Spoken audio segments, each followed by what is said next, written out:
Hey everyone, this is Daniel from Phone Arena with a video comparison between the LG Optimus G Pro and the Sony Xperia Z.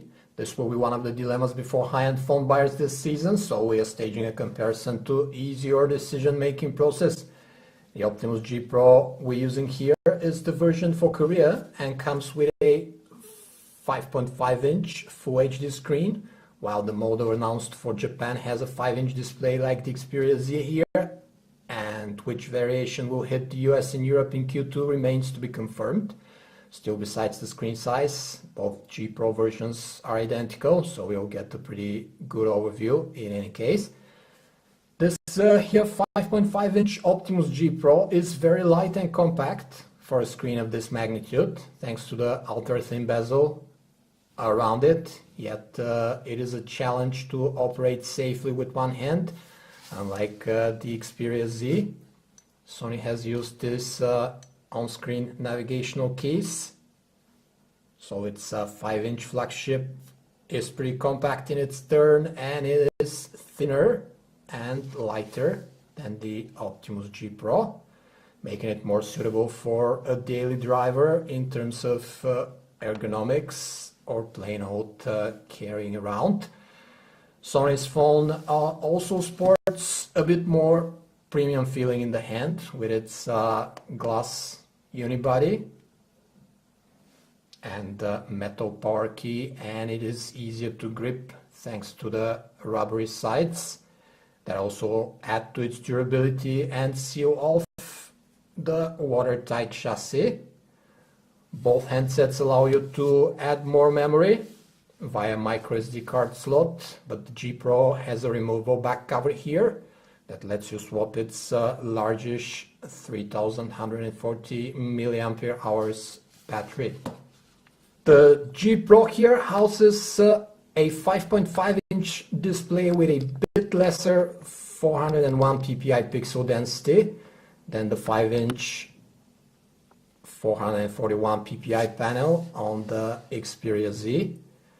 On account of the identical 1080 by 1920 pixels of resolution on both. In reality, the density difference, as you can see, is invisible from a normal viewing distance. You can't really tell that one has a larger PPI count than the other, while LG's phone has the better display in almost any other aspect, especially the viewing angles, which on the Sony Xperia Z are pretty bad for the phone's category.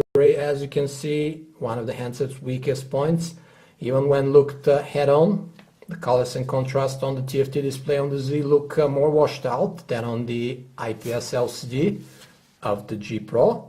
In terms of brightness, both perform about average, with decent outside visibility, but as we mentioned, colors and contrast deteriorate quickly on the Z with the slightest tilt of the handset. Let's have a look at the interfaces on these Full HD displays. Both handsets have their own manufacturer overlays on top of the Android 4.1.2 interface. Sony's Timescape has been renamed to Social Life now, while LG keeps on calling its skin the Optimus UI. Both offer the opportunity to pin several apps like the browser, notepad, video player, calculator, and so on top of anything else you're doing underneath. LG calls it the Q-Slide apps, whereas Sony has its small apps function. And you can only run one small app at a time on the Xperia Z, whereas with the LG Optimus G Pro you can have two at once. You can adjust the transparency so they don't get in the way, so on and so forth. Take a look at the keyboards. Since we have this huge 5.5-inch display, you can shrink the keyboard left or right, so it's easier to type with your thumb only when you're holding the G Pro with one hand. Still, it's quite a large display, so it's not very comfortable to type on with just your thumb Sony's UI, as you can see, is closer to stock and less functional than the Optimus UI. There are much less connectivity toggles in the notification bar, for example. And there is no landscape mode on Sony's phone, unlike what we have on the Optimus G Pro. LG also introduces some new hardware features, like the Q button on the side, which can be mapped to launch any app of your choosing. We've mapped it to launch the camera, and you can also use it as a shutter key, but you can also assign any default or installed application to be launched by it. There's also an infrared sensor at the top of the G Pro with this resident Q remote up to it, which lets you control your TV, home stereo, AC unit, and so on. Sony also has a similar app for phones like the ZL or slates like the Tablet Z. It's just that an IR Blaster didn't make it into the Xperia Z. The Optimus G Pro is equipped with a new generation quad-core Qualcomm chipset, 1.7 GHz Snapdragon 600 versus the 1.5 GHz Snapdragon S4 Pro on the Xperia Z. So naturally, it is more powerful than Sony's handset. In reality, both chips provide plenty of horsepower for your daily tasks and interface strolls, but the G Pro would certainly make a speed mark when it stitches things like a 360 virtual panorama, which it has as an option in the camera interface.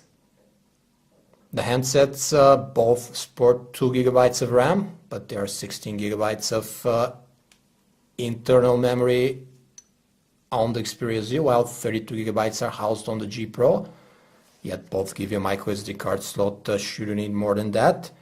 So in a nutshell, we got 7,963 on the Xperia Z here and the 12,314 on the LG Optimus G Pro, which is a record setter in terms of benchmarks for now. We have no complaints about the way both default browsers handle your internet needs. They're fast and smooth in scrolling, zooming or panning around, and the screens offer amazing pixel densities for easier reading, as you can see. Sony Xperia Z, however, uses Google's Chrome, which precludes you from adding Adobe Flash to it, whereas the Optimus G Pro sports this default Optimus UI browser besides Chrome that can easily have Flash installed to it from the Adobe archives, as you can see, and it runs without a hitch. The phones offer 4G LTE and HSPA Plus connectivity with bands depending on the regions, as well as Wi-Fi, Bluetooth 4.0, assisted GPS, DONA, and NFC. The G Pro also throws in Miracast and Wi-Fi Direct into the mix. Sony uses its renowned Walkman branding for the music player, which has pretty cool graphics and easy access to sound enhancements and equalizers from the interface itself, whereas the G Pro has it a bit less functional with no presets, but a handy video button that takes you to a YouTube playlist with the song currently running. Sony usually has the upper hand in loudspeaker strength and quality, but here the Xperia Z sounds about on par with the loudspeaker on the G Pro. Both are fine, but not great. Where the Optimus G Pro shines is video playback, thanks to the huge high-resolution display it has, but also because its video player, as you can see, sports much more functions than the minimalistic video player of the Xperia Z.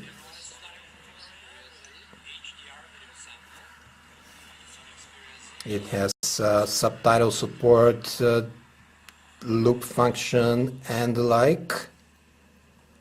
Other than that, both handsets can play anything thrown at them, up to 1080 definitions. Both LG and Sony don't give any indication that the megapixel war is over for them, despite HTC announcing so with the one. Hardy 13 megapixel units we have on both handsets. Sony's camera app interface is a bit simpler to use and more functional with this rich selection of scene modes for every occasion out there. It also features the still and video camera buttons on one and the same screen, unlike the G Pro where you constantly have to switch back and forth between them. While both handsets support HDR stills and video, LG throws in a couple of new tricks like virtual reality panorama, which can stitch a 360 view of your surroundings, while Sony's sweep panorama alternative can only do one axis at a time. The G Pro also sports a handy dual recording mode in video, which lets you make picture-in-picture footage with the front and rear camera, recording simultaneously. As far as picture quality goes, the ones from the G Pro seem a tad more color accurate and defined than the samples from the Xperia Z, but could use a little more contrast. White balance measurements are more correct on LG's phone, while the sky on the Z samples often came out purplish. Indoors, the roles were reversed, with the Xperia Z producing the better, more accurate colors, while the G Pro introduces some white balance issues and softer photos. Both phones can capture Full HD 1080 video with 30 frames per second and high dynamic range video as well. The footage from the Xperia Z comes out choppier and with some skipped frames compared to the more fluid one from the G Pro, but Sony's phone automatic settings produce higher, more appealing contrast volume. Sony's HDR video mode also looks better than the fairly bland WDR footage from the G Pro. To put an end to this fight, the LG Optimus G Pro is the newer and better handset in terms of inside components, and yet it is by no means an easy pick before the Sony Xperia Z, more so in this 5.5-inch version. While LG's phone might have a faster processor and a better screen, it is still much more unwieldy to handle than the fairly compact Z, especially with one hand. When we add this durable, waterproof glass unibody of Sony's flagship, you'd only be considering the G Pro before it if you want your screen as large as possible in the most compact chassis available. Still, if you're on the fence and the little things count, the LG Q button here that can be mapped to launch any app of your choosing, and the infrared sensor here at the top of the G Pro are adding additional value. While if a huge swappable battery is of importance to you, the 3140 mAh unit in the G Pro could also tip the scales in its favor. This was a video comparison between the LG Optimus G Pro and the Sony Xperia Z from Phone Arena. For more information about these and other handsets, you can visit us at phonearena.com. Thanks for watching.